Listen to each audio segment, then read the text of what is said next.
Hi, I'm Charlie Horner from SBC, and today I'm delighted to be joined by EveryMatrix CEO Ebbe Groes. We're live here from the EveryMatrix brand new office in London.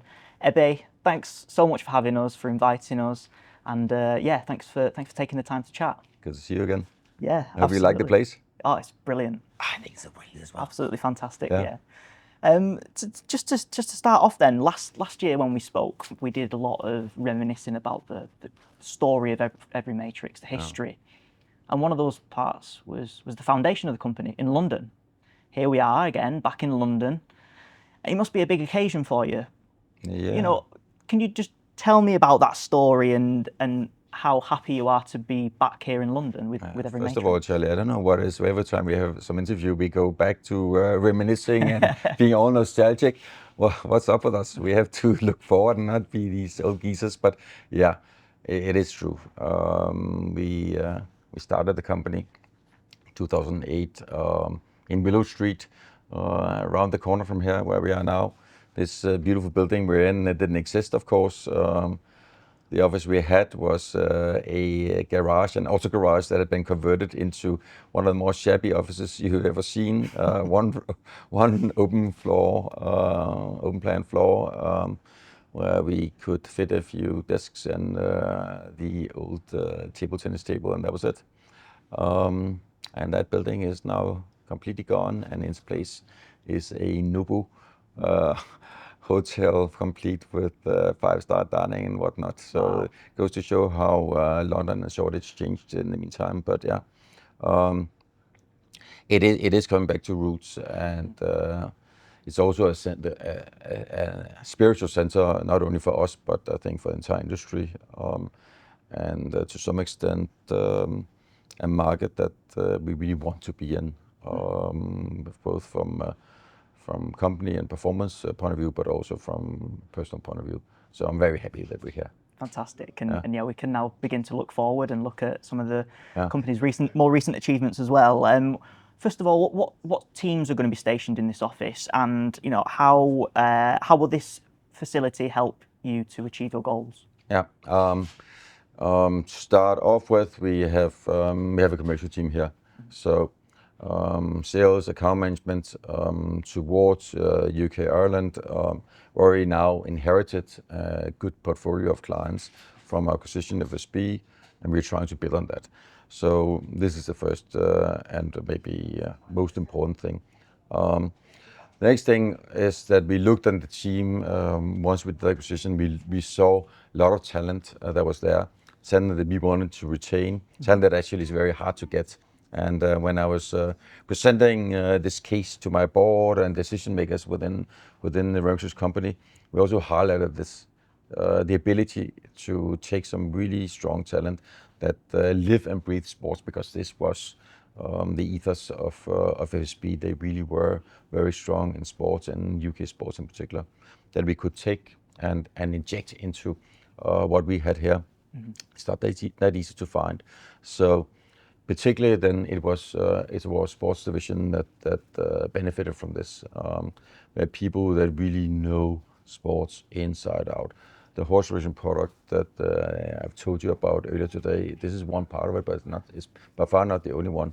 We had a quants team with people sitting there and doing stats models for sports that we could add to our own, coming with their own views and their own experiences from this.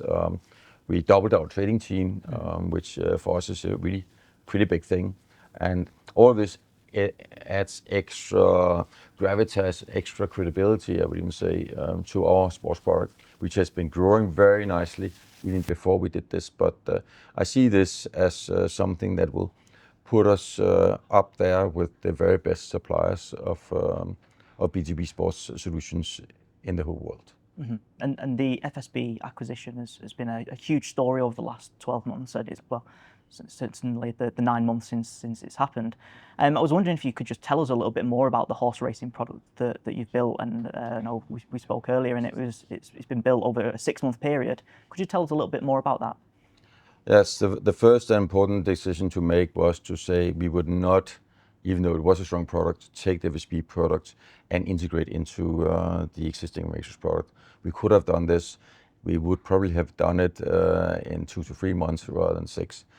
The benefit of doing it in like the harder way is that we get everything aligned with how we doing things, so we are not having replicated ways of doing settlements. So we had to introduce a lot of horse racing specific things into risk management, into settlement, betting markets, etc. So that was work we had. But I was also pretty confident that we could do it. We did a similar pivot during the pandemic, where we managed to bring on board esports in a pretty big way, a way that even today I can see in our P&L, in our reports from the sports, from the trading point of view, that all the efforts we did back during the pandemic actually today keeps paying off month after month, year after year. This is what I hope for here with the horse racing. We do it now in the early stage for necessity, in a way you could say. We have to do it in order to bring over the FSB client.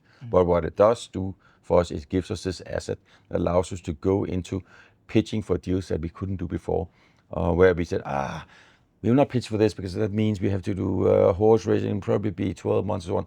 We managed to do it in a shorter time, and by harnessing the experience and a rich culture as well that FSB had. And this I'm very happy for. I just want to talk about company performance over the last sort of 12 months, and I know the Q1 25 figures have come out as we speak. So we've come off another record-breaking year for EveryMatrix. What's fueling this success, and what aspects of the business would you like to pay particular attention to? Only one.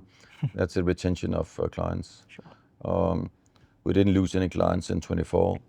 We didn't lose any significant clients. Of course, we lost clients. But if we take our top 10 clients, then we didn't lose any last year, or year before, or the year before that either. So this retention is really the key thing. And we try to get clients from our competitors try to get clients from us. This is normal, this is acceptable. Contracts run out. So when the clients choose to stay with us, then that's a sign we're doing well. If it's an area where we have high churn, then that is a problem area for us.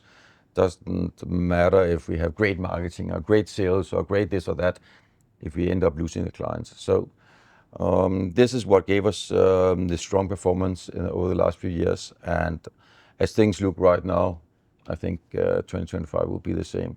We'll retain the vast majority of our important clients. They'll be here when the year's over. And then with some efforts, then we'll be adding on top of this. And this hopefully is what should make 2025 an even better year than 2024. Fantastic. And what do you think makes that retention rate so high? What is it about EveryMatrix that allows you to keep these clients on board for multiple years? Yeah, it's certainly not that we're infallible. We make our fair share of mistakes. But we do try quite hard to put client needs at the center of what we do. We have, over the years, trimmed, iterated on a system that allows us to find when client needs are very important, and particularly for our very largest clients. We've tried quite hard to limit the inflow of smaller clients so that we would have more resources available for the large clients that actually matter. And this is a learning, of course, for any business. It's as much as the business you turn away as the one you get that determines the path of your future. So if we were to take too many smaller clients, then we would suffer from the large clients. And this we managed to do quite well. So it's just about maintaining that focus on those big ticket clients. Absolutely. Yeah. Yes. And EveryMatrix in particular had a very successful year last year. I think EBITDA nearly doubled in that time. Where do you attribute that achievement to? And I guess aside from just the FSB acquisition, where's the organic growth coming from? That's from trading. Sports is such a complex product. And when people look at evaluating our sports product against that of any of our competitors, you can look, do you have cash back, or do you have bet builder? Do you have bet builder in 15 sports or in 10 sports? You can do a lot of feature counting. What you also have to do is you have to look at the trading results. This is what shows if the quality of the odds is high, if your risk management is done well, and this is really a key thing that happens if you look at our results. And actually, it is in the numbers that we publish. You will see that the trading margins we have for Q1 are substantially higher than they were 1 and 2 years ago. So this means that the efforts we put into every little detail of the sportsbook and the quality of the odds and in the risk management, that these are paying off. And so, but essentially what it means is that the GGR of our clients on the same turnover is increasing, which in turn means that we're making more money. So it's not that we signed immensely many more clients, have immensely more activity on the sportsbook. It is that this activity is today more profitable than it's ever been. We put a lot of focus on this. It's also why I was highlighting the part of taking this experienced trading team from FSB and their experienced quant team as well. We have today the vast majority of the trading that happens on EveryMatrix Sportsbook is on in-house odds models. It's not from third-party feeds or anything like this. These are odds that we create ourselves from a very qualified in-house team of statisticians with masters and PhDs and stats, really clever guys, and they have built something that really is very strong. And what about elsewhere in the group? Is there any other sort of business units that you'd like to particularly shine a light on for sort of helping fuel growth over the last 12 months? Yeah, there's one big area where we're investing right now. This is live dealer. This is one area where I believe we have to be pretty patient, but also one where the investment, the size of investment is also very high. It's very labor intensive. You have to have very good quality software, but you have to have very high quality presenters sitting in front of the camera as you and I are doing now, and not doing any errors when you draw the cards and flip and spin the roulette, and giving great experience to build this from scratch. As almost everything we do, we build the software from scratch. We spent 18, 24 months building this and then launching game after game. We have roulette live auto roulette, blackjack. This quarter, the big news from that division was to be the first dedicated blackjack tables was sold, which is one of the big money earners within live dealer, that you can sell dedicated tables to one operator, that they get exclusive access to these blackjack tables. So we're quite far away from being where we want to end up. But yeah, if you're asking, is there something to watch, then is it whether we will pull that off and become not a big competitor to Evolution and Pragmatic and Playtech and those guys, but I would say a credible participant in this, because entering this part of our industry, that has proven really hard, and there's plenty of examples of those that tried and failed. I hope we'll not be among them. Yeah, it's certainly one to keep an eye on for sure. The casino unit performed well, slot matrix, the platform units all performed very well last year, but one notable, I think the term was unsatisfactory, was the affiliate division. Why did you label that performance as unsatisfactory, and I guess what is the plan to turn that unit around? Yeah, you might consider me a little bit harsh to put that word on it, but yes, I cannot be satisfied. It's not so much the fact that we're loss making. This is acceptable. We make investments in various areas. I mentioned live dealer. We are massively loss making. This is not really the issue.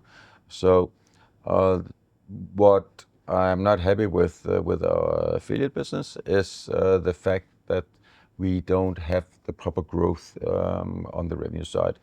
And this comes back to low churn and signing clients, of course, and helping them grow, as we do in all the other areas of our business. So this is really where we are failing right now in this area. Thankfully for us as a company, it's a quite small part. It's a single-digit percentage of our revenues come from this area.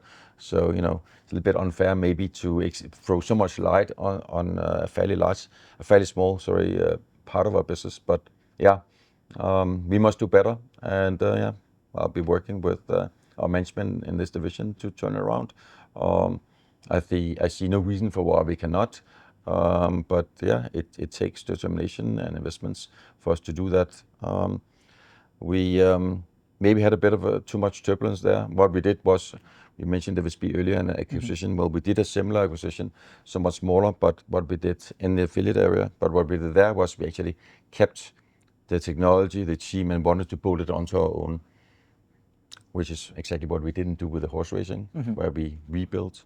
And so this merging of teams and merging of technology is really quite difficult. And I have renewed respect for anyone that can pull that off. And certainly in this one area so far, we haven't pulled it off. I wanted to continue to look forward now, and one thing that EveryMatrix is really focusing on, and we've touched on it a little bit already, is that sort of big ticket, tier one, turnkey sort of client base that you're targeting now. How did you decide on that sort of shift in strategy, and what does that look like moving forward? The key realization came from trying the alternative and seeing that it performed miserably. Sure. I've tried, we have tried to sign startups and cater for the small operators. It's not a viable strategy. These operators either die or they get gobbled up by larger operators. In the end, you lose the client one way or the other. If you want, as a B2B provider, to have success, long-term success, you need a client base that will be there not only next year but for decades to come. We focused henceforth a lot on tier ones. We focused on lotteries. We managed to sign quite a few lotteries across Europe as clients today, and we've proven that we can do this. These are harder clients to win. They are harder clients to satisfy. They are in some cases harder clients to work with. Can be stuffy and bureaucratic and so on, but they are also stable.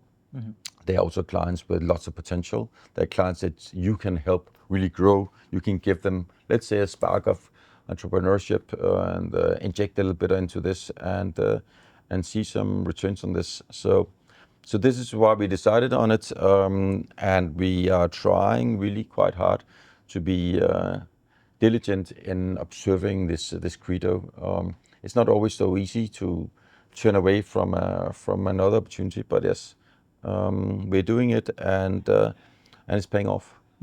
And finally, just one final look forward. If we were to sit down again in around 12 months' time and do this again, what would you expect us to be talking about? Where do you see EveryMatrix in the next 12 months? Ideally, I would like to rattle off 5 more big deals similar to the Sky City deal we announced with today's press release and quarter report. This is the type of deal we would like to see, and I believe we're capable of doing this and more. It's a deal that for us opens up a complete new territory. We have no activity in Australia, New Zealand, or anywhere in this region. So for us, we break new ground for us. We work with a very solid and very powerful local player. Can I mimic this in other areas? This is really what I would like to tell you about in 12 months from now. Yeah. Excellent. Ebbe, thank you very much for your time. It's great to chat as always. Likewise.